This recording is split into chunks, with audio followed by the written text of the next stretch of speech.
How's it going, internets? I hope you're having a wonderful night tonight. It's that time again. It's time to get animated. It's time to get creative. Time to get your imagination flowing, get those juices moving, and it's time to get inspired. And today's inspiration comes from the Berensteins, and you may know them from probably your childhood, checking out all their amazing Berenstein Bears illustration books and everything. But I wanted to take a little quick look at kind of a little story from their early beginnings. I thought it would be fun to share something with you. So I got a couple of their Saturday evening post comic strips up over here in the corner that I'll show you guys here real quick. Just such great stuff. I really enjoy the simplification of their style, and it's just really direct and really simple, but very expressive as well. And the layout's really nice and everything too. A really, good 50s, 60s illustration style, kind of like the UPA cartoons and everything that were around for a while. And, but yeah, when they were first starting out, when this comes from their autobiography, they talked about how they kept sending out different illustrations to different magazines and different companies, trying to get someone to pick up their stuff and to get paid and make a living and everything too. And so the art director behind the magazine eventually called him into the studio and asked him, like, do you read the magazine? And they're like, of course we do. And then this is where I'll get into the quote. That's surprising, because every week I get a batch of cartoons from you, and I like your stuff. It's pretty good. And every week your cartoons are about cultural stuff like art, music, history, science. But the Saturday Evening Post isn't about such things. It's a family magazine about ladies' stockings hanging on the shower rail, kids stealing cookies out of the cookie jar, taking the dog to the vet. Sure, our readers have heard of Picasso and Freud, but they're not interested in jokes about them.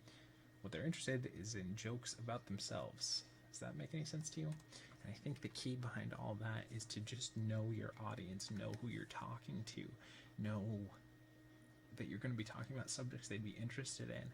And I think that's key. I mean, I know in myself, especially in just this channel, as I'm sharing stuff with you guys, sometimes I'm like, well, maybe I should just make really more, do less of these videos where it's talking about the creative process and just do, some animations, throw them up, and then don't do anything. But I think it's important to have some sort of a show like this where it's a daily thing that creative people can watch and talk about and think about these things and look into them. So let me know down in the comments below if you think that's an important thing to have, because I know that when I'm sitting down at the art table, sometimes I wish that there was an online community of creative people that would just be talking and thinking about the same kind of stuff that I am.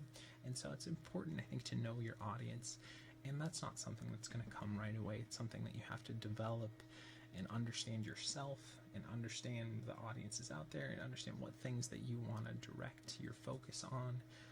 I know that I'm working on a couple of books, and I'm doing, trying to keep up my animation skills and share all that stuff with you, take out different rigs, try different stuff too.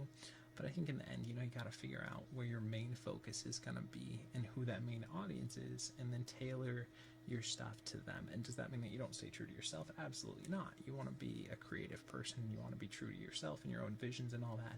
But also, if you want to make a living, you have to figure out who your audience is and what they're going to be interested in. So I hope that's that you guys get something out of that. It's a little bit different, a little bit more of kind of a story to glean off of rather than just a quick little quote.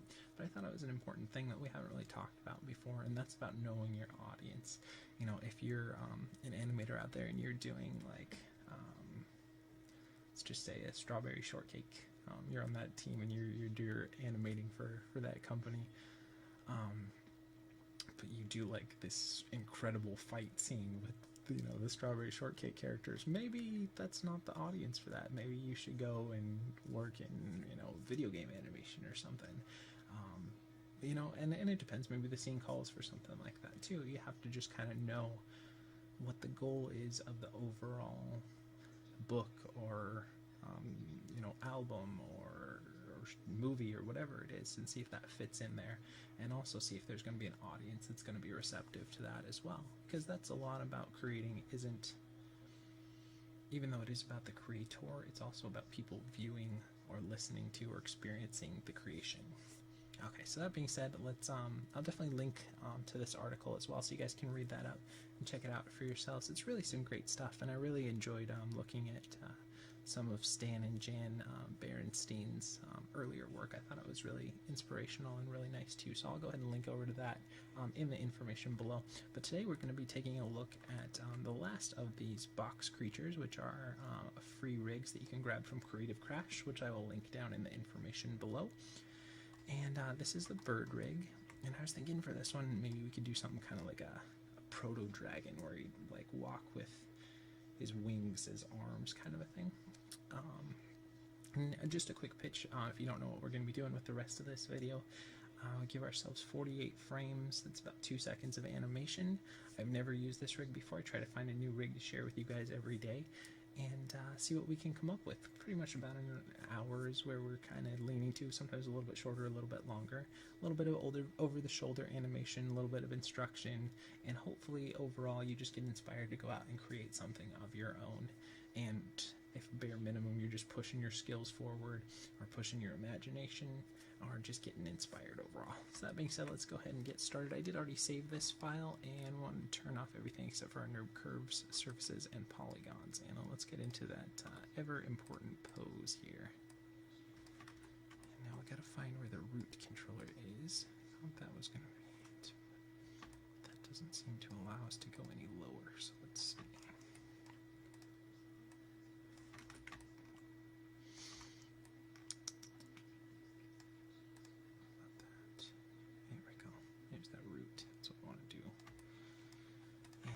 Switch these to 10 because I'm going to make these in IK instead of FK, since we're going to do more like a proto bird kind of a thing. I want to make sure these are in IK so that I can really plant them on the ground. Okay, let's go and pull them inward and down and as well. But let me know if you liked that kind of different look at today's inspiration. Than just the quick quote and some visuals. Try to do something where it's a little more allegorical, and did a little more research with this one too, to have kind of a story to share with you for inspiration today. I really liked looking into all that Berenstein Bear stuff. I realized that this isn't, necessarily lectures or discussions about illustration, but it's really about the creative process. And even though I've done music in the past, I've done illustration, animation, I've done acting, and I think all of it is very similar. It's just all about getting those creative juices moving and trying to understand how that works and which ways go about, accessing that, and I think that for myself is one of the most interesting aspects of this whole process. So what we're doing right now, we're just going to create that those story poses.